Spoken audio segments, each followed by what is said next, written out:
नमस्ते, सिद्धांत नाम है मेरा और आप दी ललन टॉप देख रहे हैं। रूस की वैक्सीन की बहुत चर्चा हो रही है। कहा जा रहा है कि रूस ने अपना ट्रायल पूरा कर लिया, अपनी वैक्सीन को लेकर जो उसका ट्रायल था वो पूरा कर लिया। लेकिन ये आधा सच है, पूरा सच कुछ और है। अश्वत्थामा की कहानी आपने सुनी होगी महाभारत में। युधिष्ठिर से कृष्ण कहलवाते हैं कि अश्वत्थामा मारा गया किंतु हाथी, लेकिन जब युधिष्ठिर किंतु हाथी बोलते हैं तो कृष्ण उतने पे शंख बजा देते हैं।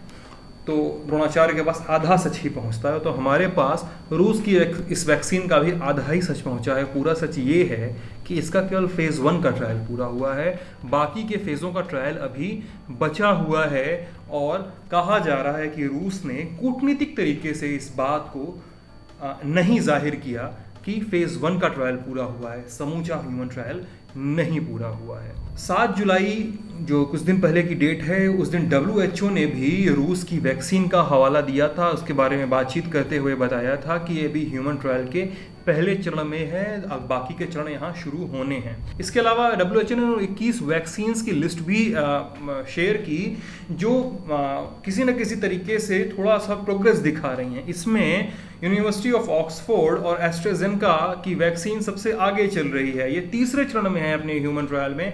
इसके बाद यूएस की मॉडर्ना की वैक्सीन का नंबर आता है, चाइना की साइनोवैक का भी नंबर इसी आसपास आता है, क्योंकि ये भी तीसरे चरण में जा रहे हैं। इनमें रूस वाली वैक्सीन कहीं शामिल नहीं थी। क्या है रूस की वैक्सीन की कहानी, छोटे में समझ लीजिए। रूस की सेशनोव यूनिवर्सिटी ने कोविड की वैक्सीन तैयार कर ली, ऐसा उसने दावा किया। नाम दिया गैम कोविड वैक लायो। कहा कि इंसानों पर परीक्षण सफल रहा, अब यह तय किया जाएगा इसे लोगों तक कैसे पहुंचाया जाए। रूसी समाचार एजेंसी है स्पुतनिक, उन्होंने कहा और उसके मुताबिक रूस के institute for translational medicine and biotechnology के डायरेक्टर वादिम तरासो ने साफ कह दिया कि वैक्सीन तैयार है और इसके जो ट्रायल के सब्जेक्ट्स थे, जो वॉलंटियर थे, उन्हें एक बैच को 15 जुलाई को हॉस्पिटल से डिस्चार्ज किया जाएगा और दूसरे बैच को 20 जुलाई को डिस्चार्ज किया जाएगा।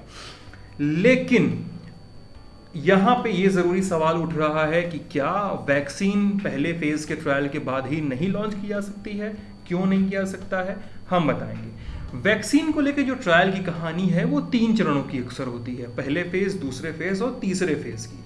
पहले फेज़ का ट्रायल अभी जो रूस ने किया है और जो अभी इंडिया में भारत बायोटेक की वैक्सीन कोवैक्सीन को लेकर चल रहा है, वो पहले फेज़ का ट्रायल है। उसमें 10 से 40-50 तक वॉलंटियर आते हैं, उनको वैक्सीन दी जाती है बस ये देखने के लिए कि वैक्सीन का कोई साइड इफेक्ट तो नहीं है। साइड इफेक्ट अगर होता है तो ट्रायल यहीं फेल हो जाता है, लेकिन साइड इफेक्ट नहीं है। तब शुरू होती है रोग से लड़ने की कहानी। फेज़ 2 में आप जाते हैं। फेज़ 2 में 100 से 1000 लोग हिस्सा लेते हैं। यहाँ पे लोगों को वैक्सीन दी जाती है, उन्हें इन्फेक्ट होने के लिए छोड़ दिया जाता है कि वो इन्फेक्ट हो रहे हैं कि नहीं हो रहे हैं, इसका अध्ययन किया जाता है। फिर फेज़ 1 और 2 में अगर संतोषजनक परिणाम मिल गए और कोरोना जैसी क्राइसिस अगर सामने है कि जहाँ पे आपको जल्दी से जल्दी वैक्सीन लानी ही है, तो वैक्सीन का निर्माण शुरू किया जा सकता है। लेकिन अगर फेज़ 2 में आपको ज़्यादा उम्मीद नहीं दिख रही है तो फेज़ 3 के लिए आप जाते हैं और फेज़ 3 में जो परिणाम निकलते हैं उससे वैक्सीन बनाने की पर निर्णय लिया जाता है। यानी अभी रूस का आधा सच ही सामने आया था कि एक फेज़ के ट्रायल को उन्होंने पूरे ह्यूमन ट्रायल का कंप्लीशन बता दिया, जबकि अभी एक फेज़ का ही कंप्लीट हुआ है। हम इस मुद्दे पर बने हुए हैं। कोरोना वायरस, वैक्सीन, दवाइयों को लेकर जो भी अपडेट्स हैं ललन टॉप आपके लिए लेकर आ रहा है। ललन टॉप को फॉलो इसलिए करते रहिएगा। यूट्यूब पर हमें सब्सक्राइब कीजिए, फेसबुक पर हमें ज़रूर लाइक कीजिएगा। हमारा ऐप है गूगल के प्ले स्टोर पर, डाउनलोड कीजिए दी ललन टॉप ऐप, तो सारे वीडियो, किस्से, कहानियाँ, खबरें सब कुछ सबसे पहले ऐप से आप तक पहुँच जाएगा। ललन टॉप को फॉलो करते रहिए, अपना ख्याल रखिए। शुक्रिया।